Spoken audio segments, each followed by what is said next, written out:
fa ho fanomanana sy hentina indrindra idirana ao anatin'ny tsena ivelany dia nikarakara antsotsika hoe fampiofanana na fampantsahivana ho an'ireo mpiasa ao amin'ny orinasa gastronomie pizza. Araka izany nitraika efa izay nananana no avaozina mba azahoana vokatra tsaratra. Manao zava-dehibe ny fanarahana ny fenitra eo amin'ny kalitao sy eo amin'ny fanajana ny fahadiovan'ny sakafo sy ny tontolo manodidina azy ny orinasa la gastronomie pizza. Ho fanarahana ny fivoarana eo amin'ny setra iraisam-pirenena sy tombontsoan'ny mpanjifa dia manafatra vahiny hanao fampatsiahivana ireo tokony fantarina manodidina izany ny mpitantana ity orinasa-tsakafo ity.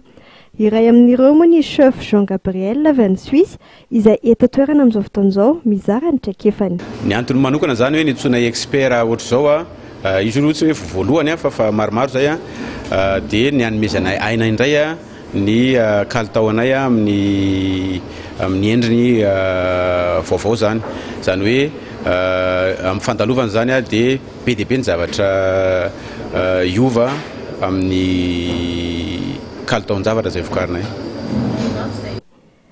Chef cuisinier misa 7 no mahazo fiofanana ho mpampiofana mandritra ny herinandro eto ary izy ireo indray no izara traikefa amin'ireo point de vente manerana ny renivohitra. Azo nizarany ihany koa ireo avy any amin'ny faritra araka ny fanamarihany mpitantana ny la gastronomie pizza.